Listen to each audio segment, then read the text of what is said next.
Hello. And Welcome to Film Bastards.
Good morning, good afternoon, good evening, and welcome one and all to episode 479 of Film Bastards. My name's Ian Loring, and as always, I am joined by... Matt Foster, hello everybody. Hello, one and all. Bex is not with us this week. She's under the weather. We'll be back next week. So no Last of Us recap today. We'll be back next time round with, by the time we actually record, probably 3 episodes of recapping. So, oops. But yeah, there we are. So this week, change to our previously mentioned programming.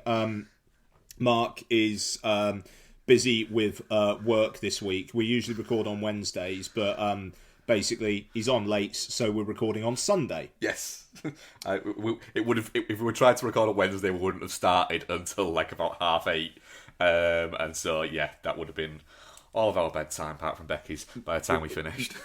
Yeah, which is, yeah, absolute major no bueno for me. Yep. So, yeah, absolutely. So, yeah, instead of Plane... Actually, I'm going to talk about Plane. I saw Plane. But instead of Plane as our featured review, instead, we have got the JLo Josh Duhammel wedding comedy, Shotgun Wedding. Yes, which is on Amazon Prime now, and I think is doing really good numbers for them. Yeah, absolutely. Which is of very little surprise. No, quite. Feels like if they released it in the cinema, it would have made a bit of money as well. But hey, never mind. So also we'll have some trailers, we'll have some movie news, what we watched, and Twitter questions. Mark and I just recorded the first part of our new Patreon series, taking a look at the films of Bong Joon-ho. The full credit to Noel Mellor, Hits from the Bong. And we took a look at Barking Dogs Never Bite, a film that I did not know what it was about before going in. And I thought the title was maybe not directly talking about dogs being in the film, but they are. Anyway, yes. Watched it on my dog's birthday. So, there's that. So, patreon.com/filmbastards for that. Also put up my video of looking at the Oscar noms. And because we're not actually recording a main show like through the week this week, I might like have some withdrawal and end up doing a Bastards box office report. I haven't done one since like November, and like just having a look at how the box office is gone, so I may well record one of them this week. Nice. So, let's talk about some movie news. So, a little bit of follow-up to the Oscars stuff. The Andrea Riseborough nomination continues to be causing headaches. As we record on Sunday the 29th of January, the governors of the Academy are meeting on Tuesday. And one of the things that they'll all be discussing is Andrea Riseborough's nomination and whether the campaign may have violated Academy rules. So, which, without question, means that somebody has made some form of complaint. They haven't Yes. nominated and then afterwards gone, oh, hang on a minute, we fucking shouldn't have done that, without somebody going, hang on a fucking minute. Now, there is form in recent history in a nomination being rescinded because the campaign violated rules. A Best Original Song candidate about 10 years ago was kicked off the list. Notably, wasn't nothing replaced it. That's it. Which I think is... I think that will have barely got noticed with it being a, still a category in all the categories the same, but it's not one of what is perceived to be the big five. No, and the difficulty here is if Riseborough's nomination was to be rescinded, if they did replace her, it'd be like, okay, so that's who came fifth then. Yeah. Which feels unfair. Yeah. And it almost feels like that person would like forever kind of have an asterisk against their nomination of only got in because Andrea Riseborough was kicked out. And a little bit of, oh, so you're the grass then. Well, yeah, quite. I mean, it's interesting though. Apparently there's a couple of different fronts. One being that Academy voters are supposed to not be directly kind of appealed to, which is very much that's a dangerous fucking road to go down. Then, yeah, quite. But also. And one which, I don't know, it does kind of feel like, well, yeah, by the letter of the law, ... where essentially campaigns can't actively compare performances. The To Leslie Instagram account, I want to say, put out something in November, I think it was, quoting a review where the reviewer was basically said something like, as much as I liked Kate Blanchett's work in Tar, Andrea Riseborough, blah, blah, blah. That post had like hashtags about like for your consideration and stuff like that as well. So it obviously was a play for nomination interest. So it feels like if you went digging in the amount in the ways that I think it sounds like people are digging on this, you would probably find that kind of thing happen quite a lot. At this point, I don't know, man. It just feels like just let it ride, and then if you need to strengthen up your shit in the future, then fair play. But they got the nomination. They didn't spend millions of dollars doing it, and fair play. It's not going to work every fucking year. No, that's it. More people will have seen this movie without question just now from the press that it's had. Exactly. I will be watching it within the next few weeks. Same. Regardless of whether the nomination's rescinded or not, because it would be good to actually see some context for all of this. What are the fuss is about? Yeah. Yeah. But it's fascinating. I do kind of wonder if Andrea Riseborough's now thinking, oh, fuck, was this actually all worth it? Oh, with Andrea Riseborough, it's one of those where you kind of wonder, like, genuinely how much she gives a shit.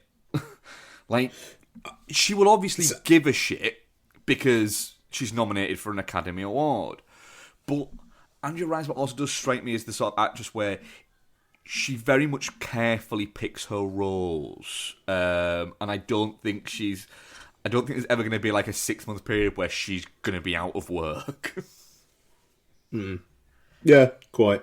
It's just I have a feeling that she maybe will be quite, very happy that she got the nomination, but kind of find it vaguely amusing that somebody is that narked about her getting the nomination that they have made a complaint. And it also does seem like that person would have to have a big enough sway in the Academy for them to actually take fucking notice. Yeah, quite. I mean, I apparently governors. There are at least two governors who want to discuss it in the meeting on Tuesday is the scuttlebutt. So hey, this time next week we'll know. Next time we record even. Yeah, it's just the idea that it's like, oh well, you're not supposed to try and sway people. Like, really? I wonder how many fucking parties the different people are going to throw in the next 6 weeks. Like directly appeal to Academy voters, like approaching them and going, "Hey, have like you know." And but then again, I mean, yeah, like you say, it's like at a party, could somebody just walk up to them and start talking at them? Yeah, you're right. If you send out an invite to somebody who is an Academy member saying, "Hey, do you want to come to this party that we're throwing to celebrate blah getting this nomination?" You are directly fucking doing it. You might not be actively outright saying it, but it's very much oh fucking come on. It's verging on the, well, it was a different postcode, so it doesn't count. Funny. Hey, we'll see what happens. Yeah, we'll know more next time round. It's just it's gonna be so fucking funny if she wins. Oh god, yeah. I mean, it's just the whole thing is very funny and just good on them. But anyway, so also in more good on them news, Barbarian writer director Zach Kreger has had a bit of a bidding war for his new film. Oh, so that doesn't surprise you. Yeah. Barbarian did really well, didn't it? Yeah, exactly. New Line have got it. Apparently Netflix were trying to throw money at him as well. No, New Line have paid for his follow-up film Weapons, which is being described as a multi-story horror epic similar to Magnolia in terms of concept. Go on then. So he is getting 8 figures to write and direct. He's getting a promised theatrical release, and he's getting final cut with as long as that cut gets above a certain threshold in test screenings. Okay, that's just so dangerous to give a horror thing final cut, and unless there's a length limit. I mean, but that's the thing, though. I mean, it does feel like, like he could do 3 hours, and as long as it gets above a certain thing at test screenings, then they've got to go for it. Yeah, it's like the fucking The Wolf of Wall Street final cut that Scorsese had final cut if it was up to 3 hours, and the movie clocks in at exactly 3 hours. Yeah, exactly. Yeah. And forgive me, it wasn't Netflix who were kind of like close; it was Universal. So Barbarian, 4 million budget on 4 and a bit million I think it was on Barbarian, and it made over 45. So yeah, and that's and it got somewhat of a theatrical release outside the US, but not a massive one. And I think Disney Plus reported quite big numbers on watches of it, didn't they? Yeah, and I just. Again, just what an absolute joy seeing that film in an American cinema was. Like, just so much fun with that audience. I wish it was a bigger audience, but it was like 1:30 on a Thursday afternoon. So, you know, I'd rather have that audience than the Don't Worry Darling audience that I had, which was with the first showing of Don't Worry Darling at this cinema, and there were Harry Styles stands who were very giggly whenever he was doing anything naughty. Yeah, that does not surprise me. I think we had the same when we went to see it. Yeah. I really like Barbarian. I keep meaning to like watch it again at some point. But yeah, and I will. But yeah, Weapons. I'm hoping. So when he was doing press for Barbarian, people were asking like, well, "What have you got coming up next?" And he was talking about how he's writing something that is like, it'll be wild if he gets to make it, and it sounds like it's this. So, nice. Yeah, let's see. What I also think is interesting there as well is that he's not gone down the A24 route here. Like, this is a New Line film, so you know that New Line and Universal, so you know that it's going to be maybe actually trying to be for a wider audience. Nice. Actually, and on that note as well, the biggest horror breakout at Sundance that didn't already have exhibition distribution is a film called Talk to Me, which A24 is in final talks to acquire. So this is about... I was listening to the Big Picture podcast the other day and they were talking about it, and it's... What is it? It's somehow someone comes into a possession of an embalmed hand that is possessed. And a bunch of friends do a seance around the hand. And every person who then shakes hands with the hand experiences some sort of like spirit world event. And like sometimes it's like one that everybody can see. Sometimes it's one that only the person who shook the hand can see. And that's all I know about it. Is that the one that's directed by YouTubers? Yeah. Yeah. Apparently, like scary, like actually just like full on intense scary, not like trying to creep you out through elevated horror, but just like, here's some full bullshit. Yeah. Let's see how it goes. But yeah, why not? Yeah, why not? Yeah. So, hey, it just... Everything feels like it's, touch wood, just in a decent place. And I know I keep on saying that because I believe it at the moment, where it's... Films are getting bums on seats again. There seems to be buzz about things. Zach Cregger's getting at least $10 million to write and direct a follow-up to Barbarian. You know, like, it's... Things seem like they're on the happy path again.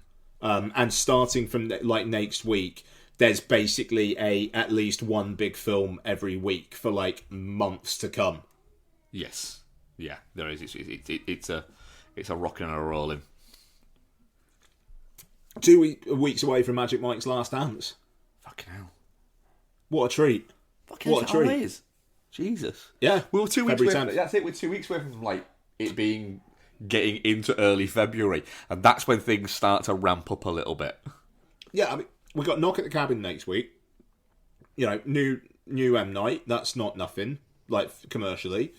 And people seem to be saying it's good, so we'll see.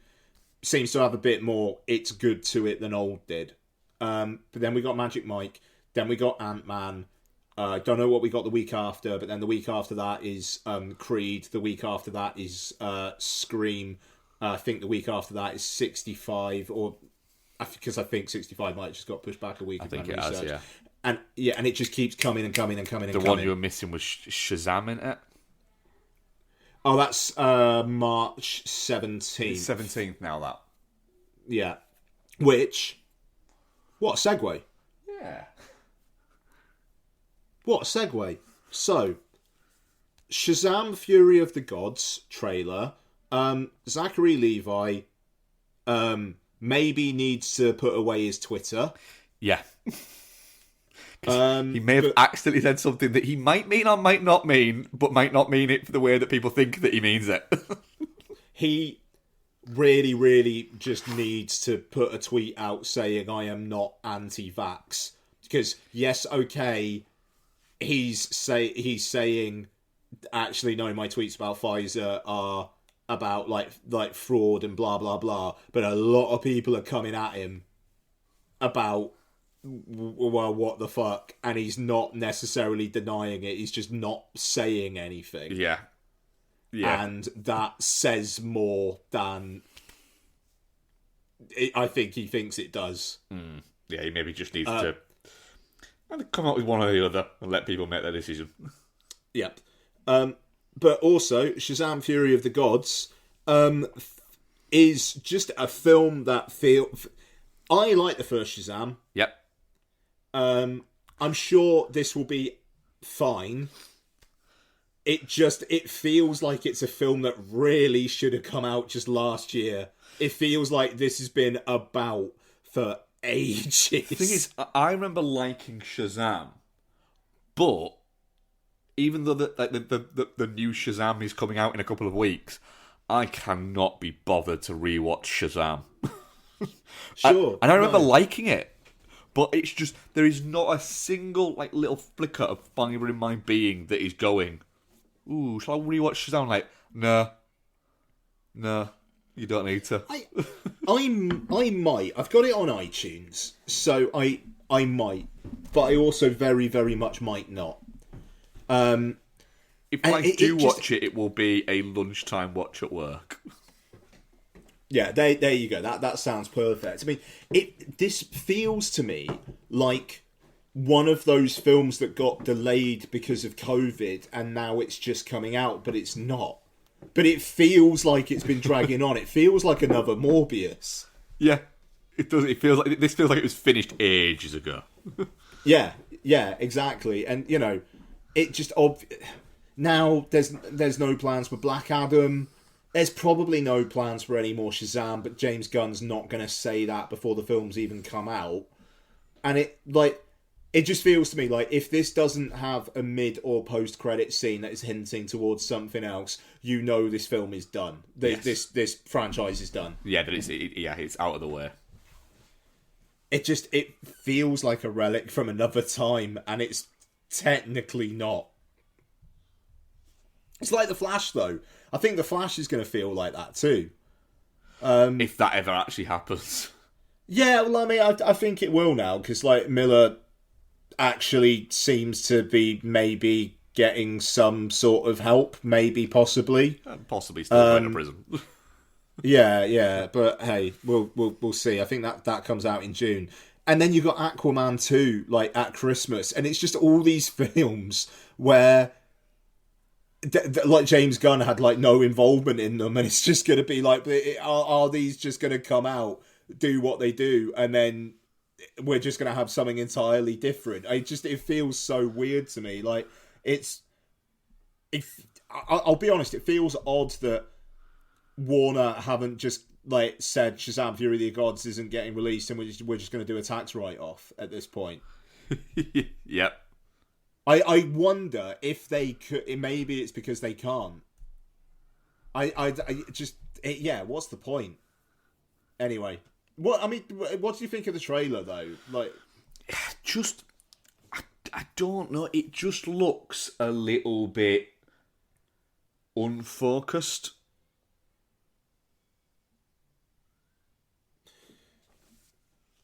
I don't get what it's going for. There seems to be an awful lot going on.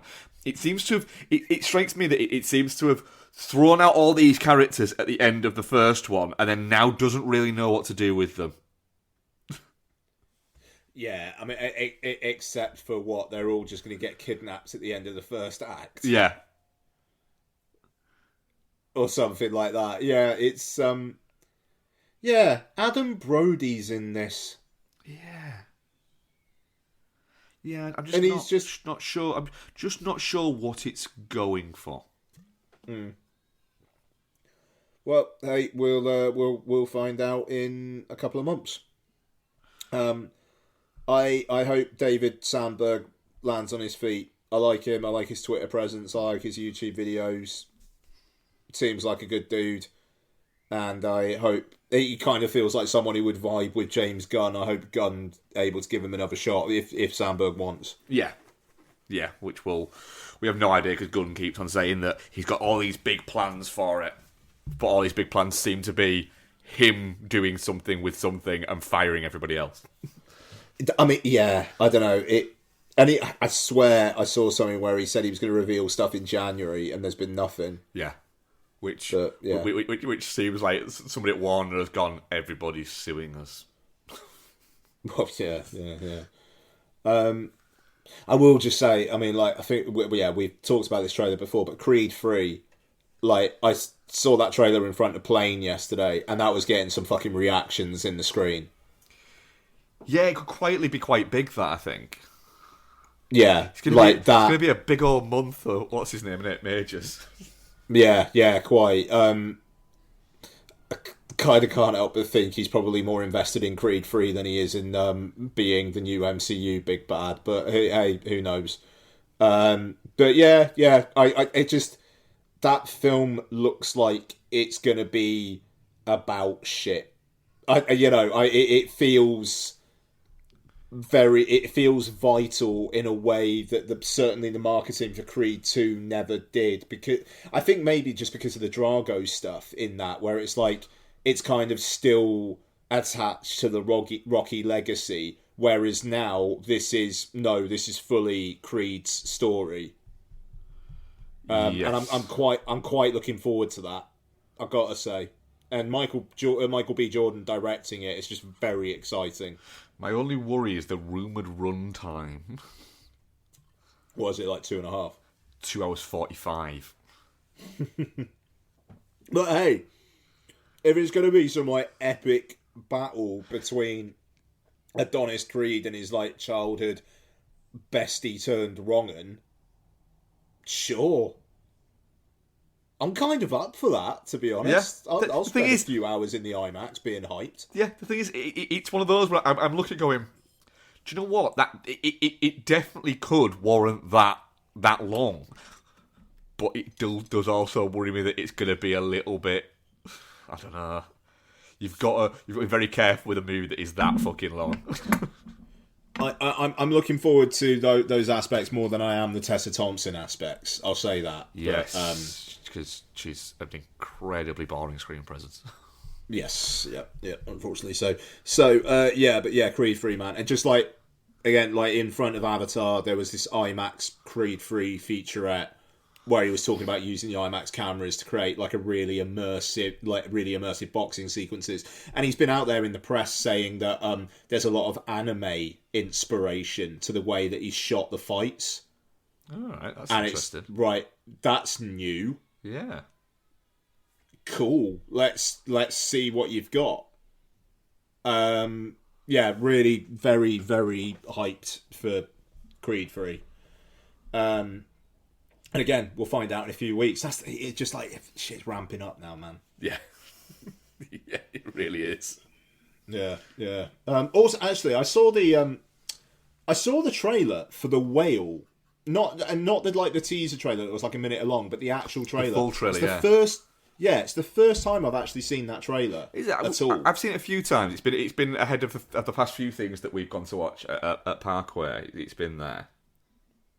So yeah, I mean it's because Noel's already seen it, and he said like he's interested to get our takes on it. It comes out next week, so we'll review it on the next show. And yeah, it's going to be interesting. I kind of just feel like Brendan Fraser's just going to fucking blow the roof off. Everything I keep hearing about it says the same thing about it. That it's a fantastic, like, definitely awards-worthy performance in a thoroughly mediocre movie. Yeah. Okay. We'll see. But I mean, I'm looking forward to it. Yeah, we'll see. Cool. Any other trailers? I don't think that's been it. We did record only like a few days ago, so I think that's probably more it. There's not been a lot, has there? Yeah, fair comment. All right, cool. I kind of get a feeling we're going to get a Fast X trailer this week because Knock at the Cabin's Universal. Yeah, they need to start getting people reminded that that's out this year. Yeah, the one big film that I'm somewhat looking forward to that I kind of think is going to be a turd, but we'll see. I think I think that it can often be when the Fast trilogy does its best work, when you think it's going to be a bit shit. Yeah, I don't know. I just, the fact that Justin Lin walked, they got Louis Leterrier. It was Louis Leterrier. All right, yeah, take it back. You're right. And the worst parts of F9 were the parts that I felt Diesel having the most influence, and now he's obviously got even more influence. And I'm fascinated to work out who fucking Momoa's going to be. Oh yeah, absolutely. Oh god, I hope he's a fun character. I don't need him being just a surly bad guy. Yeah.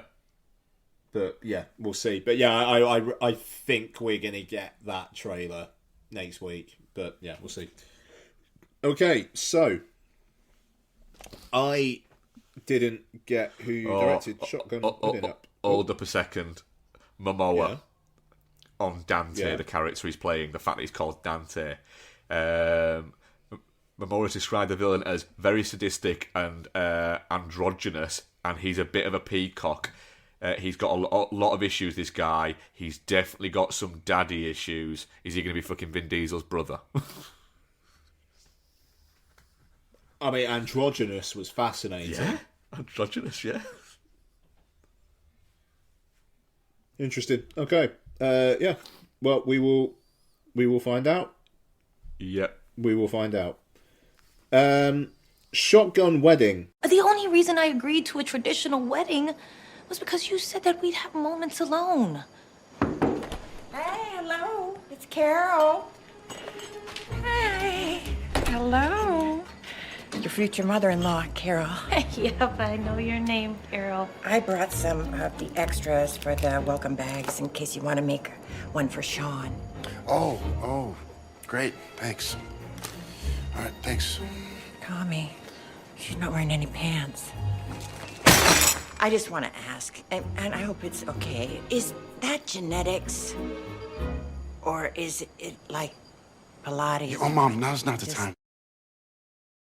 Is directed by Jason Moore and stars JLo, Josh Duhammel replacing Hammerball the Cannibal, Jennifer Coolidge, fucking Lenny Kravitz, Cheech Marin, and the my new crush Callie Hernandez.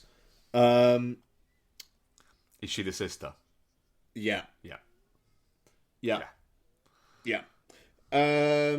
So, plot synopsis. Darcy and Tom gather their families for a destination wedding, but the ceremony gets put on hold when gunmen take everyone hostage. Now they must do everything they can to save their loved ones if they don't wind up killing each other first.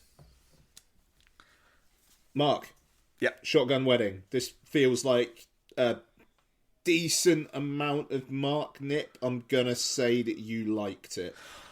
Overall, I did like it. What I will say is, I did like it. It's one of those films where I probably will watch this again at some point, but I could also say at the same time, it's also as well at points not a very good film as well. Mm-hmm.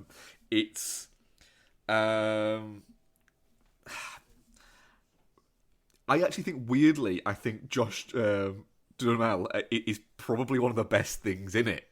He's quite a lot of fun in it, and you can kind of believe he's that character more than you would Armie Hammer is that character. I don't get Jennifer Coolidge's shtick. I don't find it funny. I just don't get it, and the oddness of Lenny Kravitz literally just turning up in his own clothes and just essentially just playing Lenny Kravitz's ego that just happens to be called something else in this movie. And although Bex isn't here, I will say that that she was very much like, she sort of said, hang on a minute, pause, wait, what the fuck? How does he get hotter all of the time is Lenny fucking Kravitz. It's like, yes. It's like, does anyone think that Lenny Kravitz is hot? It's like, Bex, I think a lot of people do. Yeah, it's like, he's not. He's categorically not. He looks like such a skis that he's pretending to not be a skis. Well, I mean, to be fair, in this, he's a skis playing... Yeah. Who's pretending not to be skis. Yeah. But the fact is, I was like, yeah, he does feel like he's literally just playing himself, and then he feels like he's playing himself. It's almost a little bit odd that it's like, really? That's who you cast in that role? It just felt weird. But then again, for the demographic it's going for, it kind of makes sense. But anybody, I would say, under the age of maybe 30 will not know who Lenny Kravitz is. No, but I mean, it kind of feels like something where he and JLo are mates. Yeah. And she said, "Oh, I think you'd be quite fun for this," and he just read it, and it was like, "It's shooting where? Yeah. I'm in." Yeah, it does. And the thing is, it's fun. It's way too long. Like, way too long. But it looks good as well. It's a good-looking movie. Looks like a movie. Looks like a movie. It doesn't look like a shot for streaming movie. It doesn't have the... I mean, I don't think it was originally, because it's a Lionsgate film that I think Amazon just picked up. Yeah. But, sorry, yeah. It absolutely was, and it doesn't have that... I'd have been perfectly fine to seeing it in the cinema. I'd have walked out going, do you know what? I was fine with my time going in for that. But it does suffer from being a little bit like they make the wrong decision at every single fucking turn. But not even like just the wrong decision, just like the outright wrong decision. It just felt a little bit, it was very underwritten. Yeah, and I mean, it's the kind of the reason why they kind of like bust up in that first act. There's that scene where they're having the kind of like the long talk, and then they go their separate ways. And I was just like, God, this is really, really reaching here. Like the whole Duhammel just being a dick, and I just didn't buy it. It's like you've come to this point. You're this close to the wedding, and now that didn't work for me. It kind of felt like he just wasn't listening to her, and it that annoyed me. But I don't know. I had fun with it. You know, I think it's a perfectly reasonable 7 out of 10. It's helped by some decent shit whenever it cuts back to the guests. I love the fact that they're all just just stood in the water in their wedding outfits. Yeah. It's just such a weird touch that they just keep on. And I'll be on, like, Coolidge, I get it. But I did find the kind of the running joke they have of who's blah blah blah. It's like, they're talking about you. Can they're talking about you? Whatever his name is. Like I did. And he's like, thank you. I quite enjoyed that. It was dumb, but I was drinking during it. You know, like Donna was like having some wine, and like we just. It was a good time for a Saturday night. It's a perfectly good... we didn't actually watch it Saturday night. We were going to watch it last night, but we didn't end up watching it last night. We watched it this morning instead. But it was a perfectly... we would have had a perfectly as good time with it last night had we watched it. We watched something else in the end last night, because it does feel like a good Saturday night on the sofa kind of date night movie. Yeah, absolutely. It's like we were going to watch it on Friday night, but Donna wasn't drinking on Friday night. I was like, let's save it for like when you're having a couple glasses of wine. And I that was the right decision. I mean, like, to be fair, instead we watched the first episode of Severance, which is not a Friday night proposition at all. Good show, like intriguing show. Yeah, Bex has terrible watched that. Friday night choice. She enjoyed it, and it doesn't sound like it was a good Friday night. It doesn't sound like a Friday night fair, that one. No. Even though we did finish season 2 of Only Murders in the Building, and that was fun. But anyway, and it's. I don't know. I kind of feel like we're a little bit hamstrung here by the fact that we kind of had to force this to be our main review, and it's maybe not the most main reviewable film. No, that's the way I think. It kind of is does exactly what it says on the tin of movie, But then there's some bits like there's a bit where they run through a kitchen and then they're like they're zip tied to each other and they're looking for a knife and then the only knife that she can find is the what is it one and then they have to use a meat slicer instead. And it I was a little bit like he could have looked a little bit better there. Even though I did enjoy that they do just fuck up his hand. Yeah, yeah. That's it though. He's a lot of fun, and they have a good chemistry with each other. They do, actually, yeah. They have a good kind of like arguments. And the thing is, from the minute that they start having that argument before the wedding, that by the end of it, they're going to be fine. Yeah. And of course, but, I mean, even from the movie, they're obviously going to be fine. But even within that, you're looking at going, we know you're going to be fine because there's a bounce between you that's quite fun.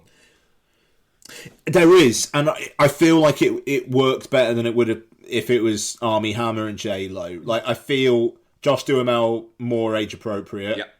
I think the only difficulty you have really with the Armie Hammer recasting is the fact that Josh Duhammel and Jennifer Coolidge are actually like probably fairly close in age. Like, Coolidge is, like, 60, 61. Like, she's younger than you think she is. 61, and I think Josh Duhamel's 50. Yeah, there you go. But at the same time, Duhamel and JLo, like, pretty good age-appropriate couple. Also, it's got to be said, like, Jennifer Lopez just, like, is one of the great-looking people. Yeah, but Bex again said at one point when it went, right, I'm calling something unrealistic now. If Jennifer Lopez turns around to you and says, let's have sex, there is no way you go, let me just finish making this. You go, yeah.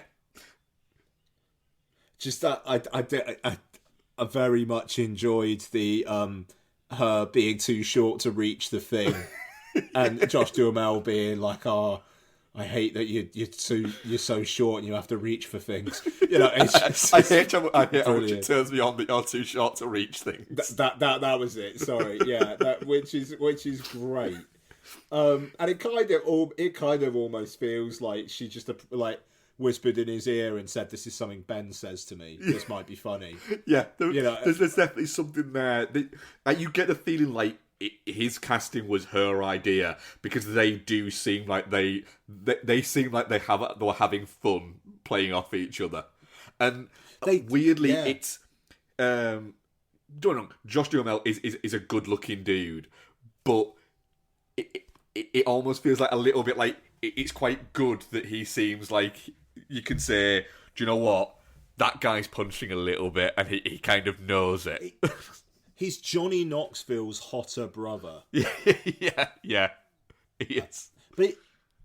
But yeah, he was good. Like, he can be in more things. Literally, the last thing I saw him in was a game I was playing last week, the Callisto Protocol, where he is the main character.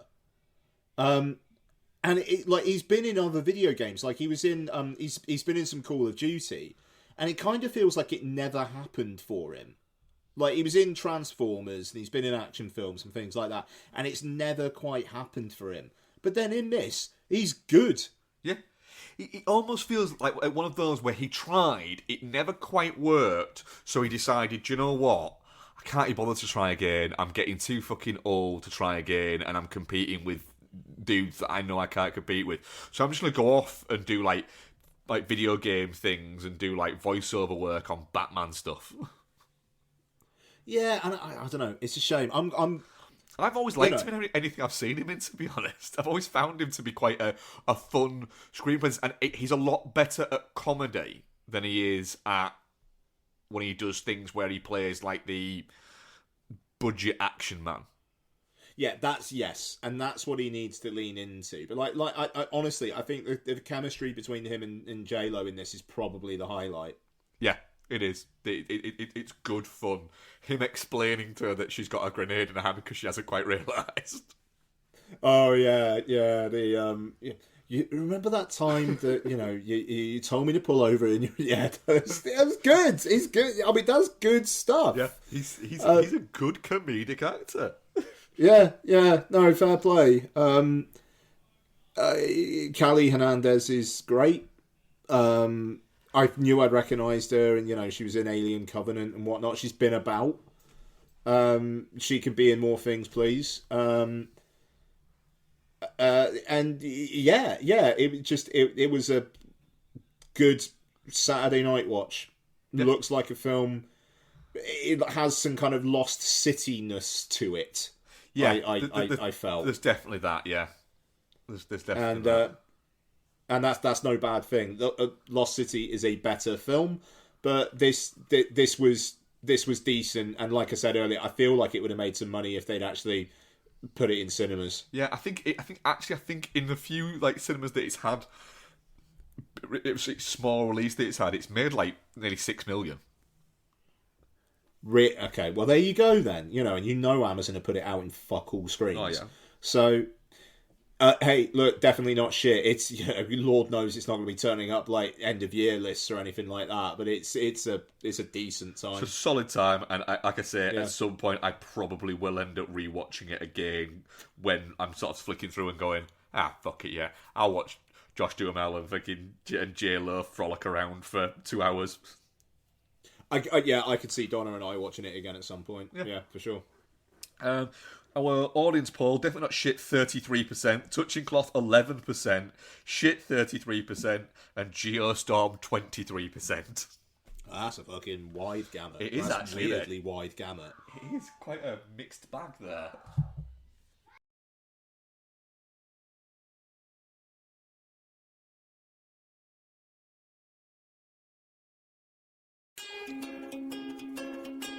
Hey, Hannah, you know, I think you really can't beat a good rewatch of a TV show. Would you agree with that, love? Oh, yes, I would. Marvel's Agents of S.H.I.E.L.D. I think during, you know, global pandemics, storms, all of these things, it's quite nice to just sit down and burn through something that you've seen a million times. Absolutely, nothing like a binge watch. Star Trek.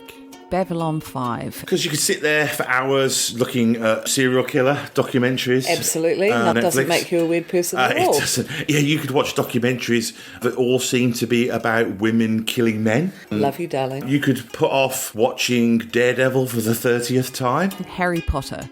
But really, you can't beat immersing yourself in the warm jumper of a rewatch of a show or a franchise. A beloved franchise. Lord of the Rings. Twin Peaks. From VHS compilations recorded off television, with the ad breaks, cut out of course, to DVD box sets of Sex and the City and, I don't know, Smallville.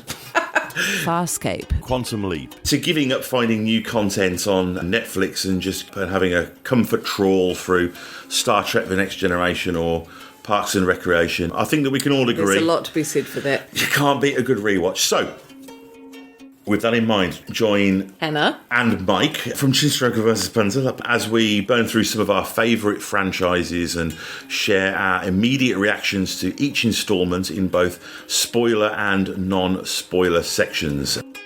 To do that, do a search for the Rewatch Project with Hannah and Mike on Apple Podcasts, Spotify, or whichever your favourite podcast provider may be, or go directly to anchor.fm/rewatch project. We are proud members of the Pod Syndicate family of podcasts.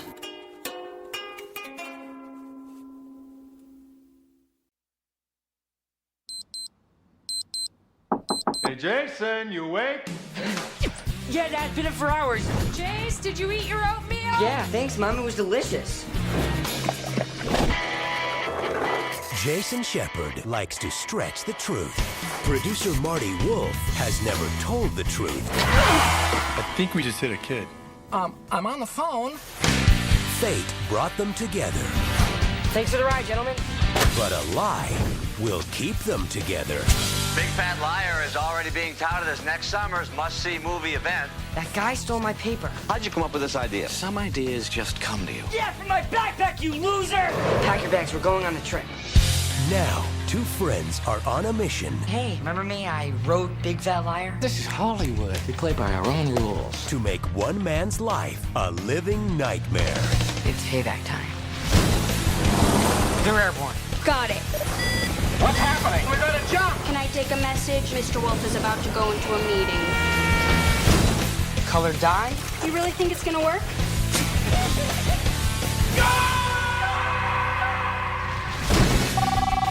What? Charisma from Marcus Duncan's office. Give me his address. 867 North Maple Drive.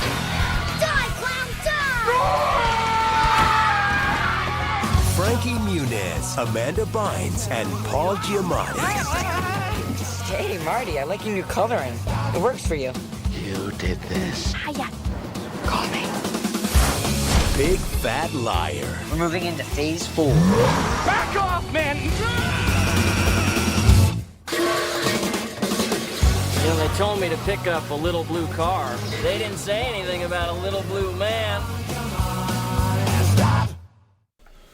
Well, I was today years old when I learnt that the National Treasure TV series had already been out. I knew it was a thing. I just didn't know it was a thing that existed.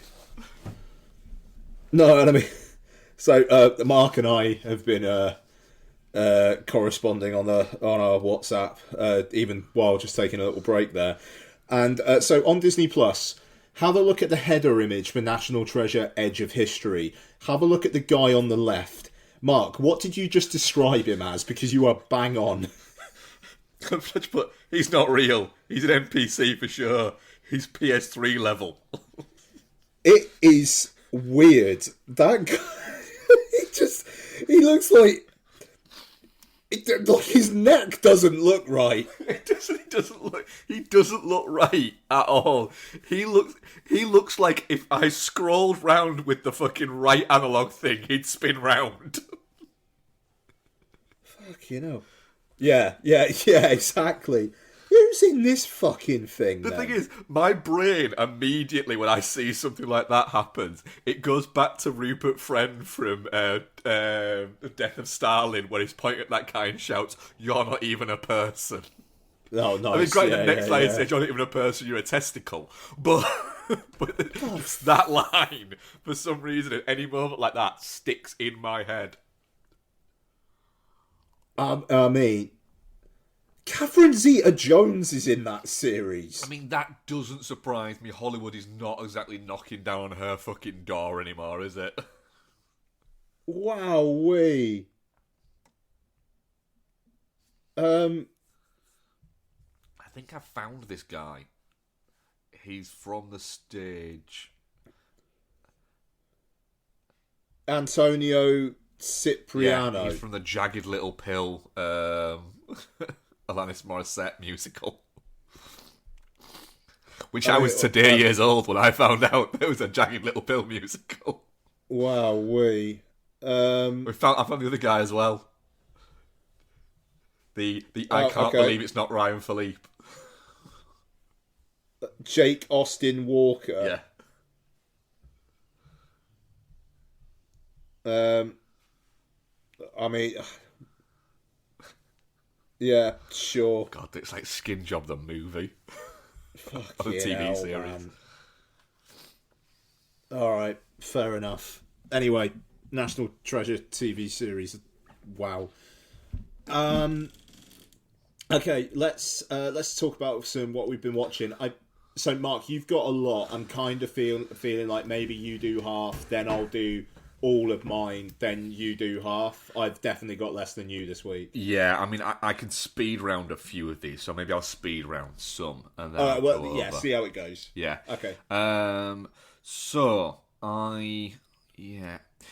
Last night, the film we decided to watch, instead of watching Shotgun Wedding before last night when we got home, which we did intend to watch Shotgun Wedding, but then Bex turned around and said, "We could watch Shotgun Wedding with breakfast tomorrow." I was like, "Yeah, what are you thinking of watching tonight?" She's like, "Kind of want to watch Escape from New York." And I never need to get asked twice to watch Escape from New York. Interesting. Yeah. And yeah, it's a film that we watch quite often. But I'm always taken aback of how brilliantly this is Carpenter really in his fucking mojo phase, where he is just on absolute form. But Escape from New York, one thing I always love about is how the opening is actually really quite slow, and so everything up until the point where he gets into New York, when he essentially pilots into New York, everything happens quite slowly. It's quite a sedate pace. No one's rushing around, even though there's this, there's a deadline. the film moves at quite a slow pace. And it's so that once you get to New York, it can then move at this frantic pace, and then it feels like the film's got more urgency. And it's just a really simple, clever sort of directorial way of going, well, how do I create the feeling of more urgency? It's if I just make everything else just a bit slower to start off with, and then just speed everything up afterwards. And it's so fucking clever and so fucking good that the only time when the movie is moving at a propulsion pace is when you are actually actively just spending time with Snake Plissken. Yeah. It's just, and obviously it's one of the great cinema scores as well. I've spoken about it before quite a lot of times, but it's always nice the fact that you pick up or you re-pick up on different things whenever you go back and watch films like Escape from New York. I feel like with Carpenter liking video games as much as he does, I feel like if he's not going to get a movie made of Escape from Earth, do a fucking game. Yeah. Like, just do, even if it's only like 8 hours or something like that, but it's like high production value. It doesn't need to be open world. Tell a linear story. Like, have Carpenter like direct it, or at least like be heavily involved.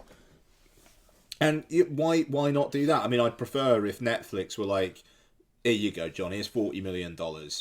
Do an Escape movie, but it's not going to happen. It's not going to happen, no. But I mean, if you did a game for it, you could even go, okay, we can have Kurt Russell's voice on it. Oh, dude, fucking get him like digitally scanned and whatnot. Absolutely, just have him fucking motion capture being Snake again. Yeah, it'd work. It feels a little bit like Carpenter was almost, because he's not done anything. What was it? Over a decade ago, and he's not reading anything for like 20 years properly, with the exception of The Ward, which was just, like I say, not very good. But his late 70s to realistic sort of early 90s output was incredible, and not just really like important films, insanely entertaining films that are still kind of viewed now. Right, go through his filmography like now, like from the start, and let's say stop when we're like, that's not at least a 7 out of 10. Yes, right. Let me just get to his filmography and we'll go through it. Right, so we've got Dark Star, Assault on Precinct 13, Halloween, The Fog, Escape from New York, The Thing, Christine, Starman, Big Trouble in Little China, Prince of Darkness, They Live, Memoirs of an Invisible Man, which is actually... Stop. I'd say that is a good film. It's a fucking fun movie. I don't think it... But I don't think I'd necessarily say it's a 7 out of 10. I reckon you could, quite easily. What? I wonder if I've got it on Letterboxd. Hang on. I feel like we've got a bit of space to chat here, by the way, because it's only 20 past 7 and all we've got left is this and Twitter questions. So, memoirs. If I can spell memoirs correctly. Of An Invisible Man. Have I logged it? I haven't logged it on Letterboxd, so I don't know. Alright, but even if you... So, but it like, say you take out Dark Star, take out Memoirs of an Invisible Man. How many films is that? 1, 2, 3, 4, 5, 6, 7, 8, 9, 10. 10 in a 12-year period. Who has got a record as consistent as that? No, it's staggering. That The Fog and Escape from New York were like, I think, like 6 months apart. I think it was something ridiculous, like there was only like 13 or 14 months between The Fog and The Thing. That's the thing, because like even The Fog, like low key slaps. Yeah, it does. It's The Fog kind of almost gets lost up in it being like the in between movie. I know there's Escape from New York there, but being the in between horror movie that's between Halloween and The Thing. But The Fog is still really good and a really interesting movie. The fact that it's just this malevolent fog. And it's like the score is great. And those pirates don't take anybody prisoners. You know, it's fantastic. And you've got, I mean, after Memoirs, it's what, In the Mouth of Madness? Mouth of Madness, Village of the Damned, Escape from LA, Vampires, Ghosts of Mars, and then The Ward. Yeah, so, hey, it definitely gets more shaky. But In the Mouth of Madness is terrific. Prince of Darkness is one of the underappreciated horror films. Yep. Like, end of. Yep. It is just an absolutely dynamite career. Even if like he's not made a film that you could maybe call very good for 30 years. I mean, like literally 30 years at this point. Yeah. But my word, what, like a 15, 20 years beforehand. Yeah. My word. Yeah, it's incredible. And I almost think a little bit like Carpenter doesn't get as much kind of like credence as he probably deserves outside of like people who like John Carpenter movies, which I know sounds a little bit obvious, but it's just like, you know, he was, you know, these films were actually were commercially successful as well.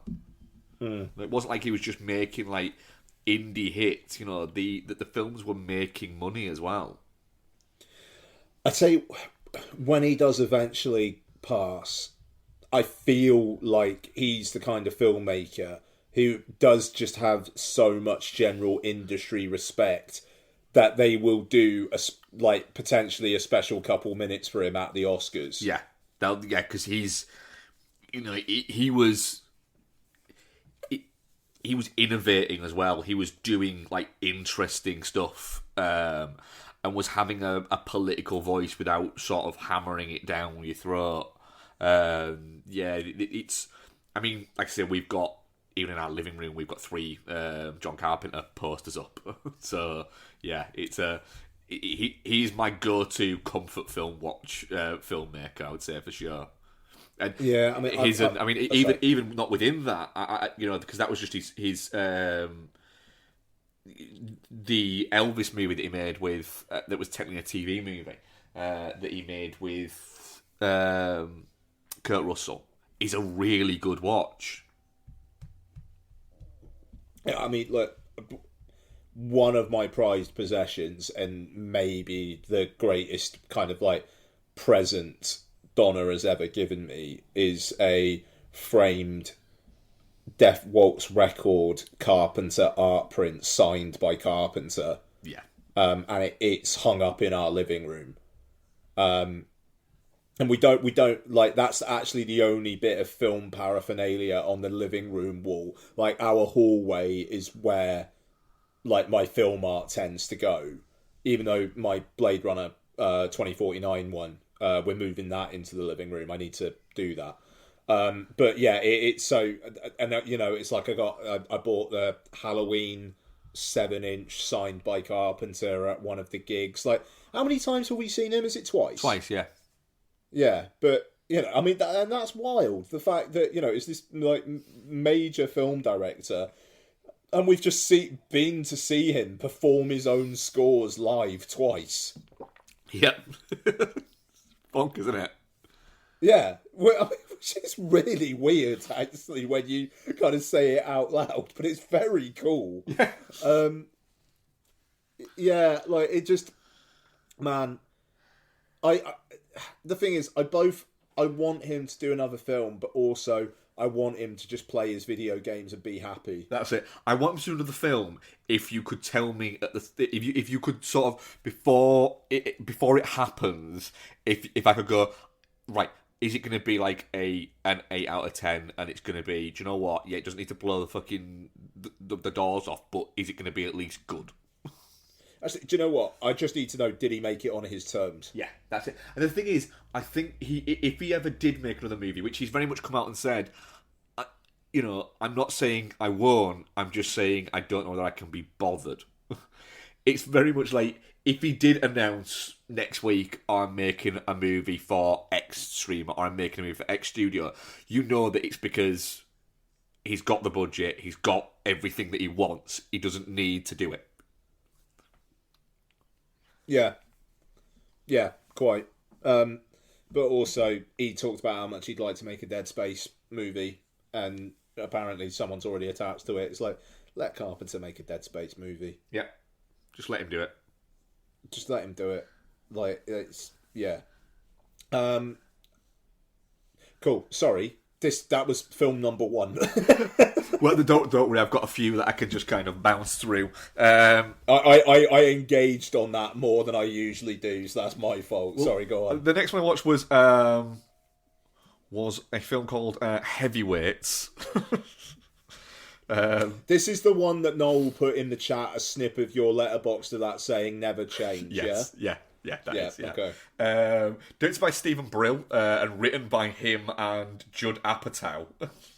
And it's about a kid who gets sent away, essentially, to... The film opens with a guy who's trying to essentially sell this summer camp to the kid's parents, and the parents are trying to kind of get the kid to go along with it. And to go like along with the fact that it's going to be this summer camp and it's got this, you know, all of this fun activities and everything like that. And then the kid realises about halfway through the commercial that he's been shown for it that it's actually a fat camp. And he's like, I don't need to go to a fat camp. And they're all there. And this is like mid-90s. Like, you could not get away with making this movie now. And so like, both the parents kind of look at him and go, you could do with going to a fat camp. And then the fat camp is run by Jerry Stiller and I can't remember who else it is, and Marrera. And so like he meets some kids like on the way to fat camp that are also going to fat camp. Who like one of the kids comes up to him and goes, "Are you on your way to fat camp?" And he's like, "Why'd you say that?" And the kid just looks at him and goes, "'Cause you're fat." And he's like, "Hey," and he's like, "Well, I'm going to fat camp because I'm fat." But when they get there, it turns out that the people who own it, that the really fun people, actually have gone out of business, and it's been bought out by Ben Stiller's character, Tony Perkis, who is just trying to essentially get a TV show out of it. And he's... Think of the character that Ben Stiller might play in this, and it's that character, exactly. It's... The thing is, I watched it, it was very much a lunchtime at work watch, so I watched it over, like, a lunchtime and a break, and then, like, a little bit of another break. So I have to pick these movies quite carefully. It can't be anything that I'm going to get absolutely fucking too engrossed in, and it can't be anything that might show something that if somebody is sat near me and they can just about see my iPad screen, that is, like, that I'm going to have to be going, shit, I don't want to fucking see this. But yeah, the most fun part of it is Paul Feig plays one of the camp counsellors that's there. Oh, really? Yeah. Oh, okay. And honestly, Paul Feig is it just seems like he seems like he'd be a really good, like, night out. Like, you wouldn't get absolutely smashed with him, but you'd get merry enough, but he'd just probably fucking tell you some fucking great stories. There's a bit where they basically get sent to a dance, and none of like the kids are getting up and dancing, so Paul Feig takes it upon himself to go, I need to get this party started, and so goes up and rolls up his sleeves and starts dancing, and it's just, you're looking at it going, fuck, this guy just seems like a great time. It's just brilliant. But yeah, it's exactly what you expect it to be. It's kind of fun, a little bit stupid, and yeah, but I had a good enough time with it. Nice. Yeah. I also watched Camp Nowhere, which was like the second of my weird like camp trilogy that I didn't duo films I didn't actually mean to watch. And this is where Christopher Lloyd essentially ends up accidentally agreeing to take on a summer camp because this kid's parents are trying to send him away to some kind of like military camp, but he doesn't want to go to that. He wants to go to a computer camp. It's not very good. Even I will admit this one is not very good at all. It's nobody needs to watch it. I have taken that hit on watching it, so nobody else needs to. I'll throw in 2 more, then I'll hand over to yourself. Sure. Big Fat Liar, Sean Levy movie. The fuck do you spend your time watching stuff like that, Mark? Christ, the Frankie Muniz film. Frankie Muniz, Paul Giamatti, and Amanda Baines movie. Yes. Yep. I think this is the last of the what the fuck have you watched Mark. movies. But yeah. So I watched Big Fat Liar. So the whole premise of Big Fat Liar is Frankie Muni's character is a bit of a storyteller, Jason, his character, where he's a bit of a compulsive liar and uses it to like get out of like scrapes and stuff like that. And yeah, he's lied to get out of a scrape, and it's caught up with him. So he basically has to write this story, like, so he doesn't get held back a year. And he writes this story of a character called Big Fat Liar, where it's a character who, essentially, the more he lies, the bigger he grows, and ends up growing, like, too big. Upon writing this story and trying to get it, he has, like, a deadline to get it to his teacher. He ends up getting knocked off his bike by Paul Giamatti's Marty Wolf's limo, who is like a Hollywood movie producer, who then love that you know his full name. Sorry, yeah. Then agrees Marty to like Paul Giamatti's character then agrees to give him a lift to the to like the school, so he won't sue him for knocking him over. Whilst he's doing that, Frankie Muniz, unbeknownst to himself, drops the story in the limo. Paul Giamatti, Marty Wolf then reads it and turns it into the next blockbuster movie. And then Frankie Muniz just keeps telling his dad, no, that is the story that I wrote that you didn't believe me that I wrote. And I need to get it. So goes to Hollywood with his best friend played by Amanda Baines to essentially to kidnap Marty Wolf to get him to admit that he did write that story. Are you okay? My takeaway from this is, Right. had Amanda Baines not had her issues that she has had, which, you know, apparently she's on the other side of and is preparing to make a bit of a comeback to public life and hopefully return to acting.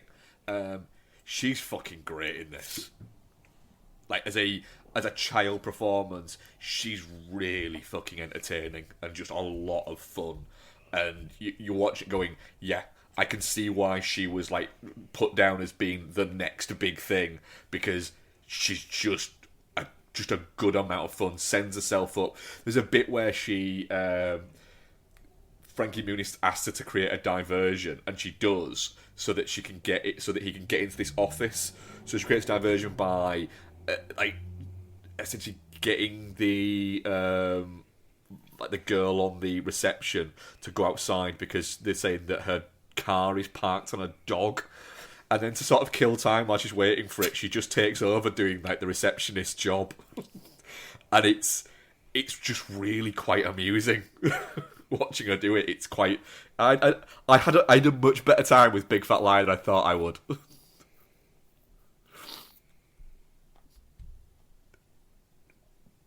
Cool.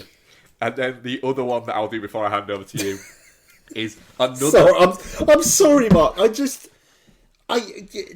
are so many films. There are so many films. Yep. So the other one that I watched was another Stephen Brill film, actually. Right. Yeah. I watched this. I would say that I think that I am the human who has watched this movie the most, without question. I'm willing to go to bat for that. But I rewatched Without a Paddle, the Seth Green, Matthew Lillard, Dax Shepard movie that also contains Burt Reynolds within it. I really like Not a Paddle. It's a really fucking fun movie and is a lot better than it has any right to be.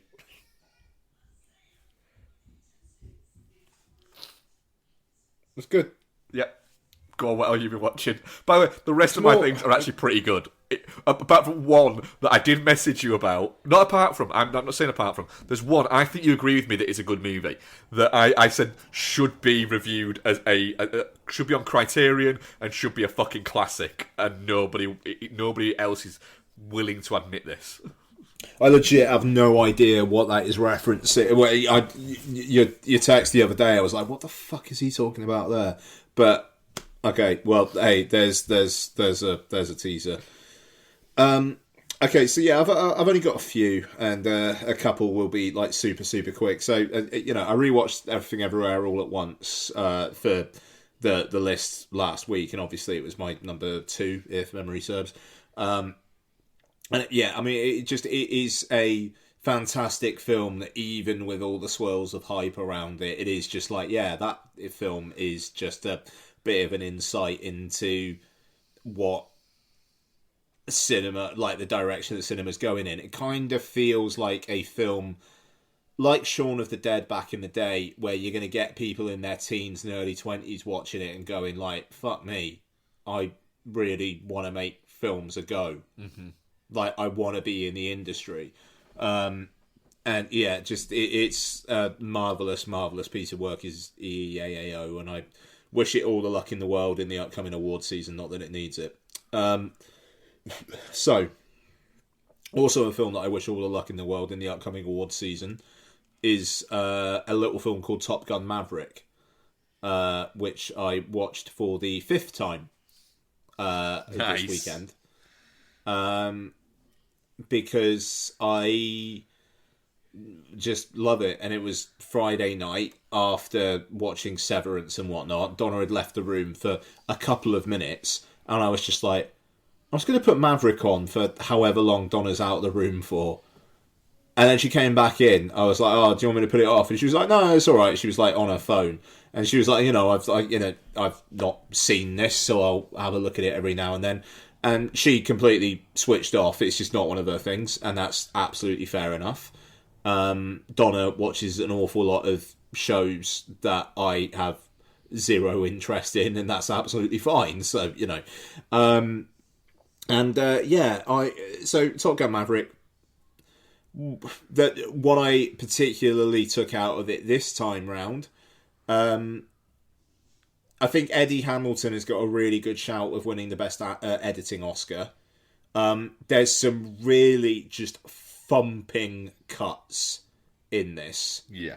And it just works incredibly well. And just the amount of footage that he had, because the whole, when the actors were like up in the planes, it was like they had to basically do their own cinematography, and like they just shot loads of stuff, and it might be that in any given session there's like 5 seconds worth of usable shots or lines, and Hamilton had to go through all that footage and create coherent stuff, and it just all beautifully works. Also, when Lady Gaga sings Hold My Hand at the end, literally the moment she says that, Tom Cruise grabs Jennifer Connelly's hand. And I don't know which came first, the chicken or the egg with that. And it rules. It's so good. Also, oh God, what's his name? Charles Parnell, I think his name is, who plays Warlock. The guy who does the fist pumping at the end. Yes. Like, he's so good. He's so good. He's just like really stoic through the whole thing, and kind of like him and Hondo in the film, they're like advising Maverick, and like, I don't like that with Hondo. It's got the running thing of I don't like that look, Mav. It's the only one I got. But then Warlock is he's really stoic, and then at the end he just does that fist pump with that smile, and you know he's been holding that in all movie long. Yeah, because that movie is all about people reacting to the legend that is Pete Mitchell and Tom Cruise, and so you've got that he is just professionally playing it cool. Whereas Hondo in the film just looks at Tom Cruise every single shot as if he's in just utter awe of him. Yeah. And it's because they're colleagues, but they're also obviously friends. Warlock, not so much, but at the end, he just has to do that. And then you contrast that with John Hamm.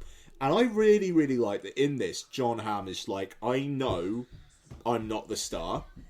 I've been the star in plenty of other things before. I was in one of the most important TV series of this century. I was the lead, but I know this is Tom Cruise's film.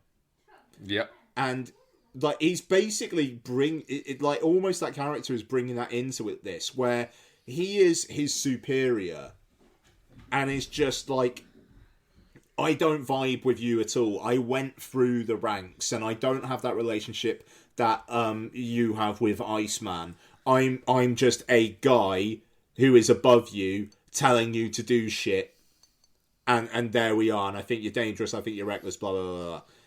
But through the film, it's just eking away at him that, do you know what, Mav actually has this.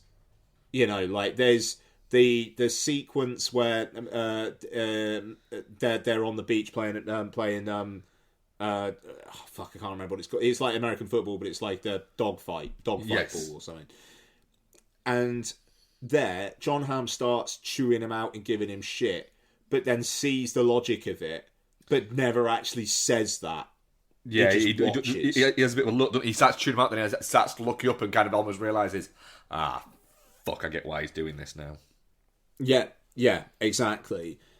And then, he's picking him for the mission. He's like, I've got absolutely all the evidence that I need to court-martial you, and, you never fly a plane again.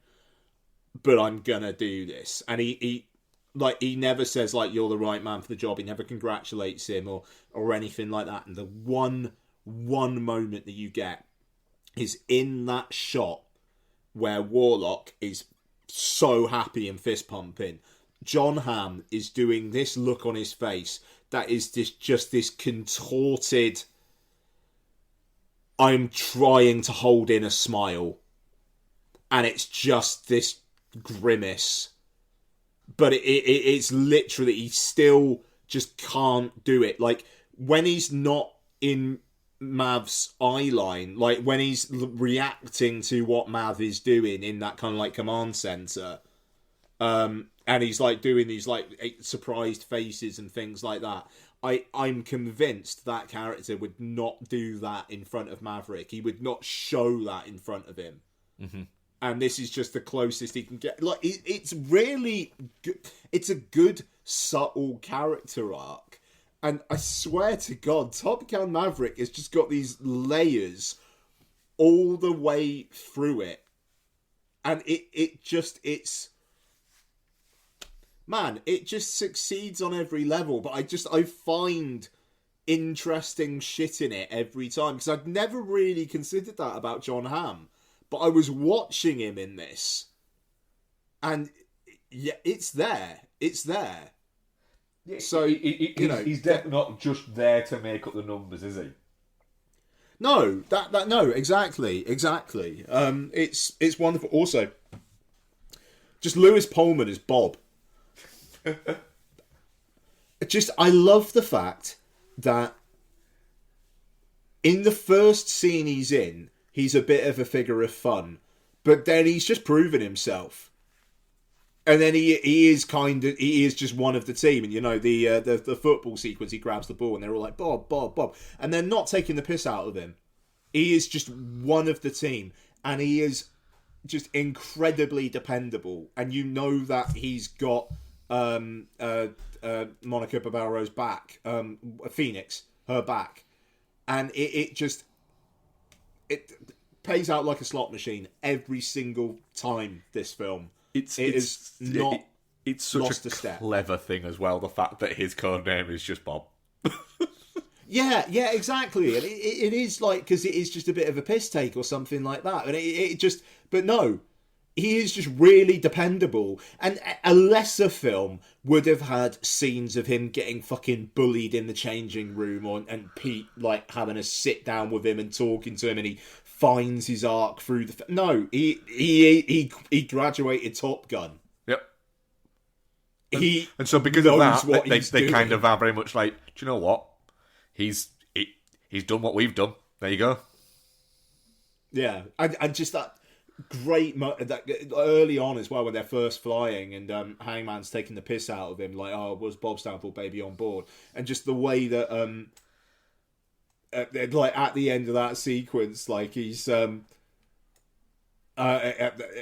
fucking Glenn Powell is like where is he, and it's just like we're dead, dickhead. And then Bob says something. Oh fucking, I can't remember what it is, but it's like this really good line. But it's just like the respect that kind of everybody has for him in that moment. It's terrific. It just Top Gun Maverick. Hey, man, I have talked about that film so much, and yet it just layers. Yep. And so yeah, there you go. Okay, so. Fire of Love. So a couple of films now that I'm kind of getting through Oscar nominees. So Fire of Love nominated for Best Documentary. So this is the story of Katia and Maurice Kraft, a French couple who meet and fall in love over a shared love of volcanoes. And they basically go around the world documenting volcanoes, become kind of like celebrities in France, and then spoiler alert, but it's kind of said at the start of the film, they died doing what they loved. So did you know volcanoes are really dangerous? Because I knew they were dangerous, but man, there is some footage in this film, and it's all like stuff that they shot, and it's all kind of like just taking things at the time, and there's no like talking heads or anything. It's just telling their story through what they were saying at the time. And some of the footage they capture, like there's one of like just this lava coming down like behind houses, which is just chilling. And they're talking about the different kinds of lava and smoke, and it's like the red one is okay because you know where the lava's flowing, but if there's a grey volcano, that's the fucker. And it's just really, really captivating footage. But then also these two people who obviously really love each other, but through the years, he is a showman, she isn't. And there are just these like little cracks in the relationship that the film never really quite gets into because it's meant to be a celebration of them. And yet it kind of keeps on bringing up how much he likes talking about this stuff and how much she doesn't really. Like, he wants to get in the action and then talk about how he was in there, and she wants to just study it. But yeah, incredible footage, and just the stuff at the end there's a moment early on as well where you hear someone talking about like a volcano erupting and like it coming towards them, and then it cuts out, and then about 5-10 minutes later you realise that was basically that person died, and they just put out this recording and then basically just got killed by a volcano. And like the last moments of the Crafts, or what the last moments you get on camera, and then the assumption, like basically they found their remains and they were together holding hands. Yeah. And it's like, fuck me. It's really, really heavy, but really beautiful, and it's got a very French sensibility. Like, the footage in it feels very much like the kind of stuff that Wes Anderson was trying to do with The Life Aquatic. Just like even like the way they're dressed and things like that. It's it's really very, very good. I mean, I'm hopefully I'm going to see All the Beauty and the Bloodshed this week, which is the front runner for Best Documentary, and it's playing Chapter here. So I'm going to try and check that out. But at this moment in time, wouldn't be annoyed if Fire of Love won. It's pretty great, and it's on Disney Plus. So yeah, it is, isn't it? It's just out there waiting for people to be able to watch it. I think me and Bex are going to try and watch it next week or so. Yeah, good time. Okay, so my other Oscar watch for the week, nominated for Best Cinematography, the only award it got, even though I think everybody involved were thinking it was going to get more, Empire of Light. So, this is the film written and directed by Sam Mendes, so it is only he to blame. This is set in a cinema on the coast, where Olivia Colman plays the duty manager of the cinema who has some mental health issues. Michael Ward plays a younger guy who's just started working there. He's experiencing kind of like racial hate issues. He's he's walking along and is beset by people, and it's about in the first 20 minutes or so they have sex. These people who is at least 20 years between them, having sex and getting to know each other. And Colin Firth plays the manager of the cinema who, in the first 10 minutes of the film, asks Olivia Colman to suck him off while she's wanking him off, which is something I never need to hear again.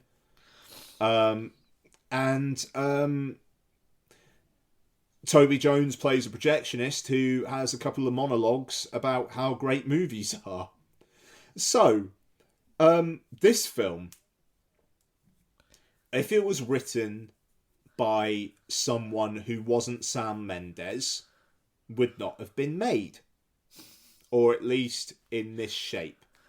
Because this feels like... The thing is, Sam Mendes, it's the first film he has solely written, isn't it?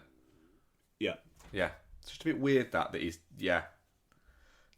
the first one he's solely written by him, and it's probably his least well-received movie.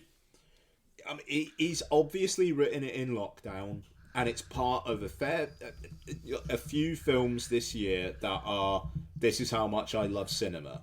Yep. But it's also trying to say some things about mental health issues, which I don't know, feel maybe uneducated, and trying to say some stuff about racism, which is, hey, did you know racism's bad? But then also tries to depict this sexual relationship between these two people who don't really have any chemistry. That I do not understand. Just on a connection level, I don't know why the uni age lad wants to shag Olivia Colman as much as he does. Olivia Colman is kind of like almost rightly playing it as, well, this is happening, this is all right, I'll take this, thank you very much. But then through the film, things happen, and it changes from a sexual relationship into a friendship, which is just such an odd way of going about things. And it's if it was gender swapped, this film would be chased out of town. As it is here, it just feels odd, and like I say, they've got zero chemistry. And she plays a very mentally damaged woman who at one point is basically sectioned. Oh. I don't But then, like I say, like Toby Jones has like a couple of moments where he's the projectionist and he's talking to Michael Ward about the power of cinema, and by the end of it, the message of it seems to be you can be mentally all right as long as you watch a good film. It's a baffling bit of work. Yeah, it doesn't seem like it's kind of caught anybody, really. No, and I mean, like, the only reason why it's got a cinematography nomination is because of Roger Deakins. Yeah, I mean, it's Deakins, and didn't Atticus Ross and Trent Reznor do the score? Yeah, and the score's actually really good. There's a great kind of slightly atonal kind of thing that they do where the workers of the cinema are watching a bunch of mopeds go by, and it's like they're thinking like, oh, this is really cool. It's like some sort of like big moped lovers thing, but then they realise, oh shit, it's about a bunch of skinheads on the march. And like the way the music evolves there is fantastic. And yeah, I mean, like I say, it's like there are moments in it of kind of like racial hate, but it's just, this is happening. It's a couple of moments about how much cinema means, but it doesn't really seem to mean anything to the characters. It's a bad film. It's a really quite a bad film, which is worse more now that I'm talking about it. Colin Firth, I don't know how he gets this script and is like, yeah, sure. Olivia Colman gets a fantastic scene screaming at him and embarrassing him about his sexual proclivities, which is, I think, coded as funny but also tragic. It's a real misstep, is Empire of Light. It's a real misstep. And the only reason why he got that nomination is Roger Deakins, and there's a scene with fireworks. Otherwise, I don't know. They shot the inside of a cinema well. Does it deserve the best cinematography nomination, or is it? No, God no. When Top Gun Maverick doesn't get a nomination and this does, no. So it literally is because it's Deakins' only movie this year? I think it is, and yeah. Absolutely baffling. Honestly, I would love to know what Sam Mendes was actually trying to do with this. It is one of the most muddled films to come out of an established filmmaker in a good number of years. And it is just that whole films are great, aren't they, kind of thing. But also he's trying to do other things. And it's just like, mate, just honestly, you need to pick a lane with this, because you're also dealing with some really touchy subject matter and you're not really getting any of it right.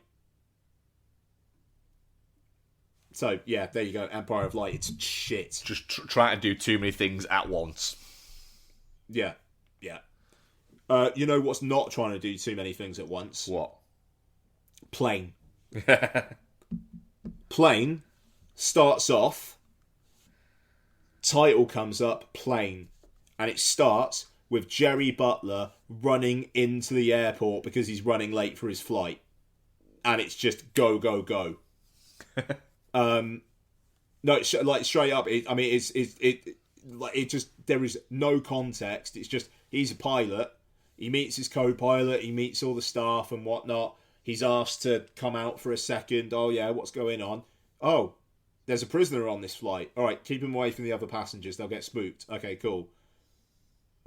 He's told that there's some rough weather, and he's told to go on a course instead of another course because it will save fuel.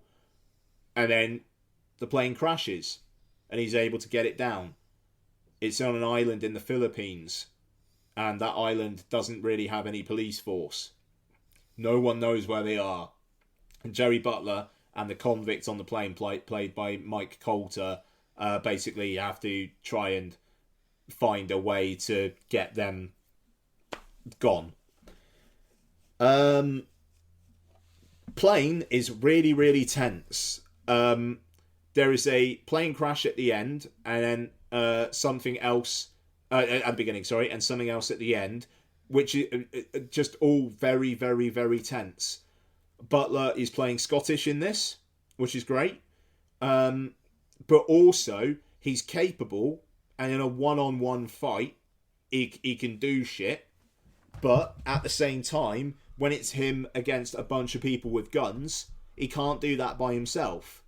Through the film, through like various plot shenanigans, support comes in, and then it's him with a lot of other people with him fighting off these forces. It's not he's a one-man army. And that actually, I don't know, it kind of felt as realistic as it probably could be for a film called Plane. Yeah. Mike Coulter felt like there was some stuff on the cutting room floor there. It's a weirdly, when it's like Jerry Butler teaming up with a convict, it's weirdly underdeveloped. There's some stuff at the beginning where he's just like, oh, you know, let me out. Blah, blah, blah. But after a point, he's just like, yeah, all right, I'll have your back. And he's just a guy who has Jerry Butler's back. But whatever. There's some terrific people in the airplane companies, like conference room, kind of like debating shit, and like the guy who told him to go over this weather pattern that brought them down, getting a load of shit, and people going, get me blah, blah, blah, on the phone now, and you know, we can't do that, that's going to be suicide. Well, it's the only chance they've got. You know, it's that kind of thing. And it's a great example of one of these movies. It's really entertaining, and it's tense, and it's like an hour 47. You know, yeah, just like a properly good like action thriller. Yeah, you're basically, before credits, it's probably like 100 minutes. There's like, that's absolutely fine. I really did quite enjoy my time with Plane, actually. I've got to say, directed by the guy who directed The Nest and the Assault on Precinct 13 remake, Jean-Francois Richet, I want to say his name is, and he does well. It's making some money in the US. It's done about 25 million so far. You know, it's one of those films that is going to be fucking watched on Netflix forever. Yeah. And yeah, hey, Butler, he's done it again. Plane, good time. Good. Yeah, it's gonna be. It's gonna end up being, like I say, like a Netflix watch for me that I'll probably thoroughly enjoy. I mean, I am glad I did Empire of Light and then Plane in my double bill yesterday. I'll tell you that for free. But felt like I'd come down if you'd watched it the way around. Mate, Empire of Light is so fucking shit. I can't, like, it is so weird that Sam Mendes did that. Is it like... It's so weird. I mean, at least it's only like 2 hours long. Yeah, no, I mean, it is, but it just... What were they thinking? That I can't believe that Olivia Colman does this and he's like, yeah, alright, this looks alright. Anyway, or Colin Firth, but yeah, anyway, that's me. Cool. I'll do the last 6 that I've got. Well, I spoke about the last show a little bit when I put it as number 5, my worst movies of last year. Yeah, I finally watched Blackbird. It's just a bit shit. Michael Flatley. If you're going to make a movie where you are essentially infallible in every way, at least actually make yourself, you know, vaguely interesting. And yeah, it's just set on this fucking like Caribbean island where just everybody just happens to be Irish. It's such a fucking I am. It's one of those. I'm kind of glad it exists because it's funny that Michael Flatley has spent like 10 million quid of his own money to make it. Rounding off my triple bill of Steve Brill movies I watched last week, I rewatched the movie The Do-Over, the Adam Sandler and David Spade one. And yeah, I remember and I know we reviewed this because we reviewed all of these Adam Sandler Netflix deal movies, and I think this was like the first of like the second tranche of ones he did, and it was a decent amount of fun, and it remains kind of a decent amount of fun. Paula Patton and Catherine Hahn in it as well. Who are good fun in there. Sandler's doing some good work. Spade is just essentially just there as the bit that Sandler can take the piss out of, and that's quite a lot of fun. But it's kind of it's one of the better, along with like murder mysteries of the modern Adam Sandler movies that's out there. It's fun enough, even though it's 5, 6, or 7, getting on for 7 years old now. There are still some bits in it that you go, ooh, don't think that'd be a joke in a film now. Yeah. What else have I watched? Rewatch of Sphere, the Barry Levinson movie with Dustin Hoffman, Sharon Stone, Samuel L. Jackson, Peter Coyote and Liev Schreiber, who are sent down to the bottom of the ocean because they essentially they realise that they've, for the first time ever, have got contact with other life forces. And I enjoy the fact that the whole premise of the fact that the reason why Dustin Hoffman's been sent down there because he's a psychologist, and there's also like 2 physicists and a mathematician, and I think Sharon Stone plays like I think she's like a geologist or something like that. Is all based around a paper that Dustin Hoffman wrote, saying that if you're going to have first contact with other beings, these are the sort of people you would need to go, because their language would be based around geology and math, and you would need to have a psychologist because the people who were having contact with them would need to be psychologically kind of like counselled, because it would be too much for it. And then he very quickly, in the start of it, admits that it's complete nonsense, and he just came up with it because he happened to know these people and thought that it would sound good in a paper. And then the American government have gone, well, no, this guy seems to have a fucking plan. And that's kind of fun. That's the reason why they're all there. But yeah, it's a. I mean, it was kind of like derided at the time because it cost a lot of money, and Dustin Hoffman, Sharon Stone, and Samuel Jackson were huge stars at the time. It was based around a Michael Crichton novel, and he was still riding high from the still name of Jurassic Park was still ringing around. But you're watching it going, yep, I'm watching this, but I don't see any reason for why, other than the fact that the Blu-ray still hasn't come out, that I am not watching The Abyss. Mm-hmm. Which is just a better version of Sphere. But I had enough fun with it. It's kind of... It's a big, dumb sci-fi movie. Yep. Rewatched Cool Runnings. Not watched it for a long time and thought, fuck it. Solid. Why not? Cool Runnings is a really good film, and you can absolutely see why it became a, no pun intended, runaway hit in the early 90s. I remember going to see this at the cinema. John Candy's fucking great, and he's a terrible loss. Yep. Yep, so you're the right. sheer just levels, and the fact that he could be comedically brilliant as both a line delivery and a physical comedian.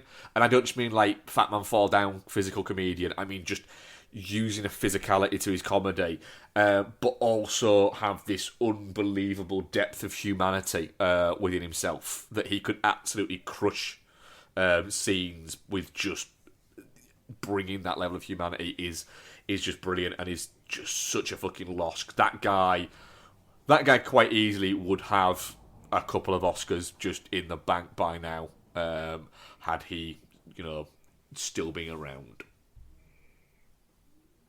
And I Yep. think I remember when he died, it being like one of the first kind of like times I was aware of like an actor passing and being a little bit like, oh, that's shit. Because, you know, he'd been in a lot of like the formative kind of movies around that time. So this, even just around the early 90s, before I'd even got back to, I mean, I think I'd watched things like The Great Outdoors and Planes, Trains, Automobiles and Spaceballs, but like Uncle Buck, Home Alone, and then things like, I mean, like Rookie of the Year, he was in that, and then Cool Runnings, and I remember seeing like Wagons East after he died and bits like that. So yeah, but it is good to go back and watch that film. We watched La La Land. Off the back of watching Babylon, just felt like I'd not watched it. I think I'd only seen it twice, and you know, it held it up in quite high regard. It's a fucking great movie, is La La Land, and it's weird in the sense that you can absolutely see that Babylon is made by the same filmmaker, but you can also go, but it is so tonally different. In it, it's odd.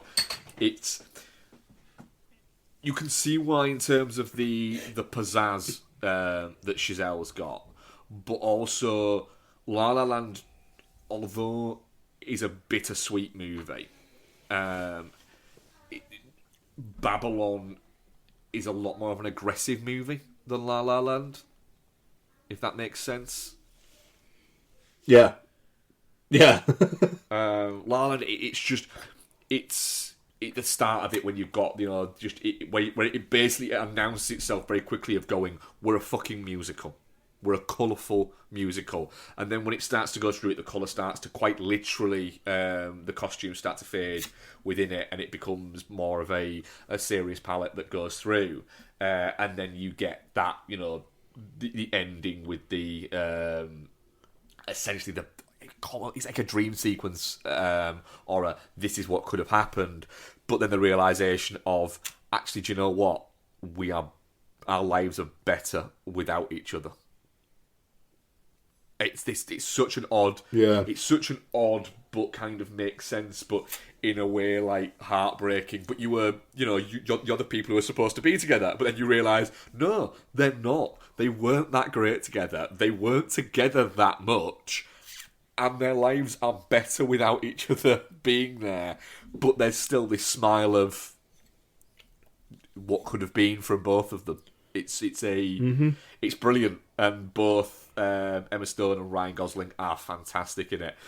But then there is this, the dance that they have. It's when they're on the bench and bits like that. It's quite amusing, sort of watching it, going, right, you can tell which one is the professionally trained dancer and which one isn't the professionally trained dancer. And it's odd that it's the guy that is the professionally trained dancer this time, and it's the girl that isn't. And it's quite amusing in that sense. It's just okay. There's just, and I remember seeing Emma Stone sort of speak about it once, where she was saying, like, she felt really like awkward doing this because they didn't. Is it right in saying they didn't have permission to do this? Did they? They just kept on going up on a night and filming it. Yeah.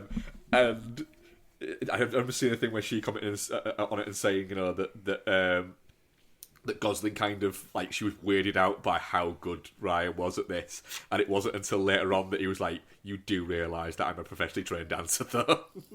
And she was like, no fucking way. She's like, do you think I was just, like, naturally just this good at it? No. And it's that oddity of not remembering that he was literally part of the Mickey Mouse Club. Yeah, that's wild. It is, yeah. When you consider who the other ones were.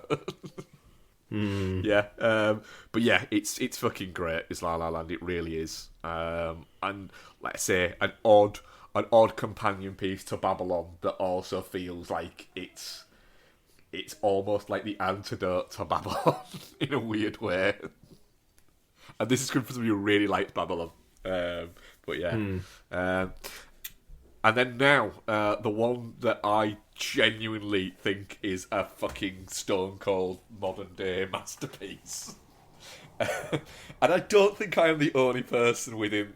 Maybe that I think it's a masterpiece, but I don't think I'm the only person that thinks this is a good movie. Right? I hope, anyway. I'm talking about 2011's Footloose remake. Right. Okay. Yeah. Right. I watched this twice this week. And there's a reason why I watched it twice. Because I watched it. Becky was watching. No, Becky had downloaded Devil May Cry 5, I believe it is, because it's part of the PlayStation Platinum thing there. And so she wanted to have a bit of a gamer night on that. And so I said, well, yeah, you can do that on one condition. You go and buy me a box of Maltesers so I can sit upstairs and watch a film on my iPad, kind of in bed, and eat Maltesers. And so she did. And then I was scrolling through going, fuck, I haven't decided what movie to watch.